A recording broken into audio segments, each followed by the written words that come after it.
Welcome to the AFR Saints channel, where we provide you daily content on your favorite team, the New Orleans Saints. Do us a favor and hit that subscribe button. Be sure to leave your comments below and smash that like button. Who dat? We love to talk to you. We don't love the injury report. So Jarvis Landry's done for the year. Olave is going to be out this week. Pete Werner out this week. You may be without both Pete and Cesar Ruiz. So, all right. Well, let me. So what? Just go. Just go. Just go. Well,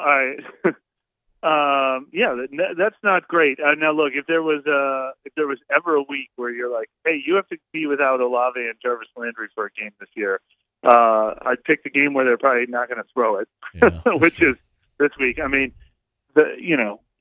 weather talk, we were kind of rolling our eyes at the sheer number of weather questions this week, even though we were the ones asking them. But this could really be like an epic one. I mean, I'm no weather forecaster, so I don't want to overstate it and then find out we were all duped. But I've heard a lot of comparisons to that, like Patriots-Bills game where the Patriots ran the ball on all but like 2 snaps last year and beat the Bills. Like the wind might be that bad. So This game is definitely going to be won and lost in the trenches. And unfortunately, that's the kind of team the Saints wanted to be, but it's not the team they've been. They've gotten a little closer to it, but losing Ruiz and then Pete questionable with illness does not help.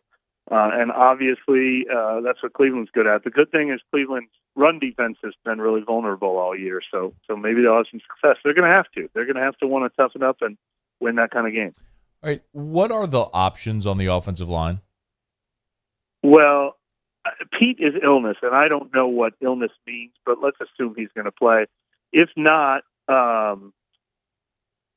you would have Throckmorton for sure is going to fill in for Ruiz, and I'm already drawing a blank. Would Josh Andrews play guard? I should know this because I wasn't monitoring it all week long because today was the first day.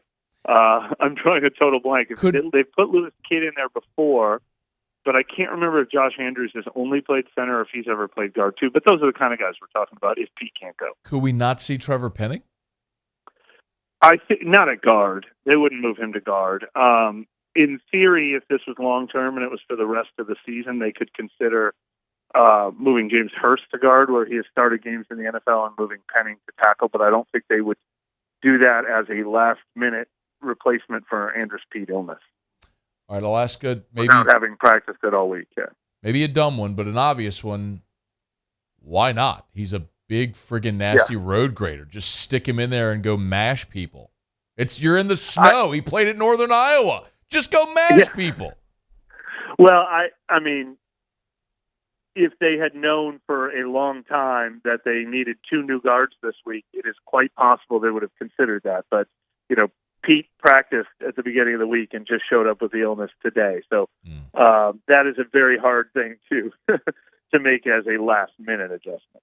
I saw Ian Book start a game at quarterback in the NFL. Don't tell me it can't be done. Hey, that's a really good point. Yeah, I remember what Sean Payton said. He said he met 2 guys in the locker room and they showed up and fitted for their jerseys that day. Oh, my God. It's the NFL. Roll. Oh, my God. Put your hand in the dirt and go. I'll tell you what, though. That is the kind of thing that could happen during a game. You know, if there's an injury in the first quarter and you have to get creative, Trevor Penning is going to play a big role in this game. Look, all 6 offensive linemen might as well be considered starters because they're going to be playing with 6 offensive linemen probably on just about every snap. This a big Taysom game? It should be. There's no excuse for it not to be. I mean, the only negative is the Saints, as we just said, with their offensive line injuries, they're not built to just be like, hey, we're running on every down, so they can't be as predictable as doing that. But frankly, if they decided, and I don't have an indication that they're doing this unless they're keeping it top secret, which is what I would do if I were them, this should be a Taysom starts a quarterback game. I mean, why waste the body to have Andy Dalton hand it off to people and get out of the way? Why not just let your quarterback be your running back and run it 25 times with Taysom? Honestly, if the weather is what they're saying, I would think that should be an incredibly heavy dose of Taysom Hill at quarterback. It gives you an advantage. I mean, when your running back takes the ball from under center, it's 11 on 11 instead of 10 on 11. Unless if your running back takes the ball under center in a short yardage situation, and he never takes the ball from under center, and he fumbles in the red zone. Well, that's true. Yeah. Everyone on the Saints roster who is capable or who has ever run the ball has fumbled. And David Johnson joined the team, and he said, "Oh, I thought this was like an initiation. I thought this is what you're supposed to do if you're a running back on the Saints this year." God, they stink.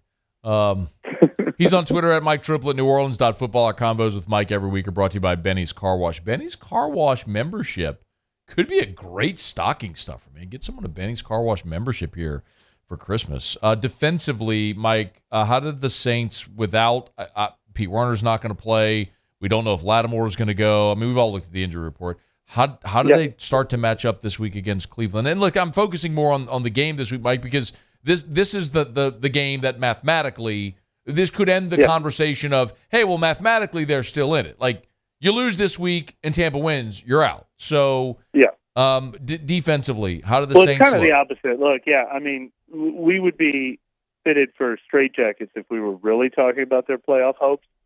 But it's the game that, oh, shoot, the Saints, look what the Saints did. They won 2 games in a row for the first time all year.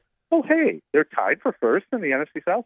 What is the math on this? You know, Right. You're allowed to talk about it if they win. So it's kind of the reverse. But, and it should be a fascinating game. I mean, it's going to be, some people might say it'll be boring to watch, but it'll kind of be like a heavyweight boxing fight or a pitching duel in baseball. I mean, figuring out how to squeak out some offense in this game, especially when you can't even count on a field goal kicker probably making a kick from any distance. I mean, that's how serious this wind is supposed to be.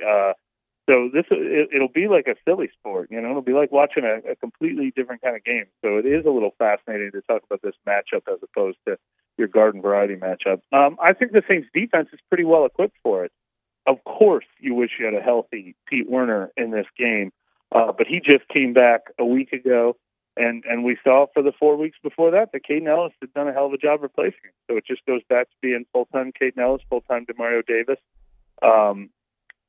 It would be a game where you could probably play all 3 of them in your base defense a lot if Pete Werner was healthy, but secondary is pretty healthy. Boy, it seems like Marshawn Lattimore does have a chance to play. I'm pretty surprised that this is the one he'd come back for after he hasn't had any contact, because this one could, you're going to feel all those hits on this field, but he's been trending in the right direction.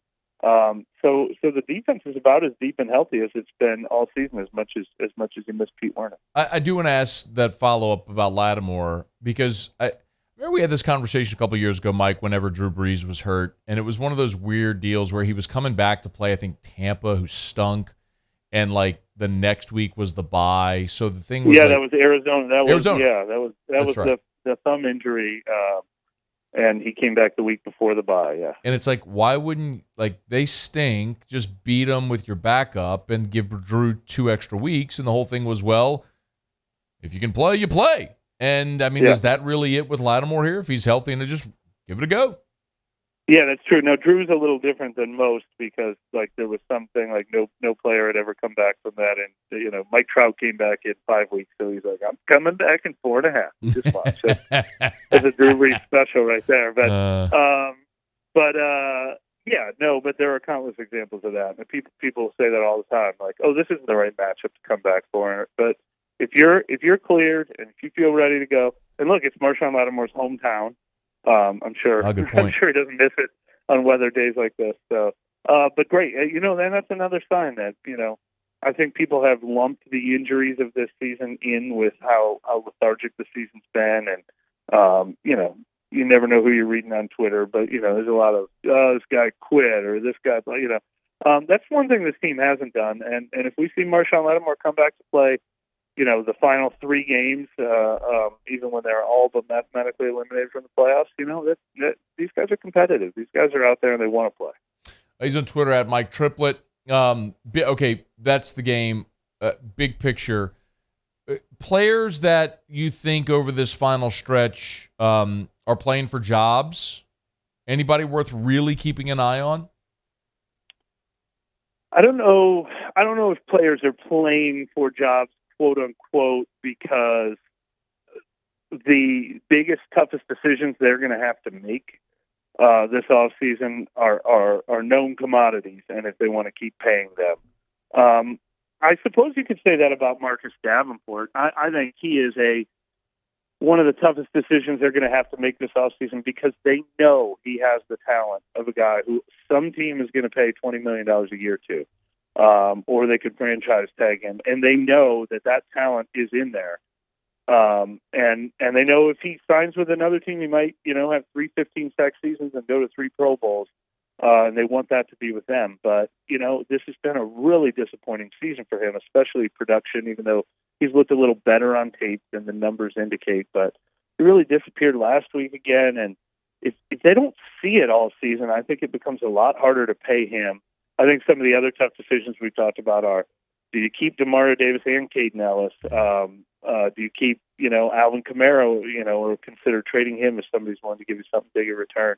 They do have a lot of major decisions to make, but any young guy who's impressed, Rashid Shaheed, Alante Taylor, Caden Ellis, Jawan Johnson, those guys are a big part of this team going forward. If you're young and cheap and good, you've already earned your spot on next year's roster. 3 games to go. Are you holding firm that Dennis Allen will return next year, no matter what happens over these 3 games? No, and I haven't said that at all. Okay. I said, I don't think that he will get blamed for their record this year because I think there were so many factors that went into this record that it was, I think Sean Payton would have won a couple more games, but I don't think Sean Payton would have an 11-win team with everything from the personnel decisions they made in the offseason to the injuries they've had during the season. I don't think they look at this and they say, Dennis Allen did this to us. So I don't think he'll get fired for that.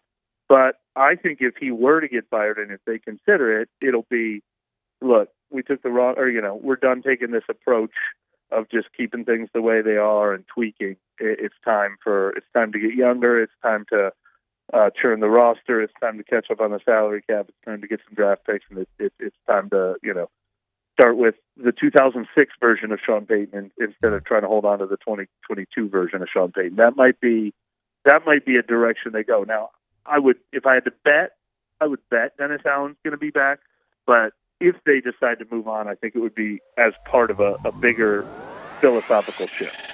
Hey, thanks so much for watching. Please leave your comments. I love to interact, and be sure to hit the red subscribe button below.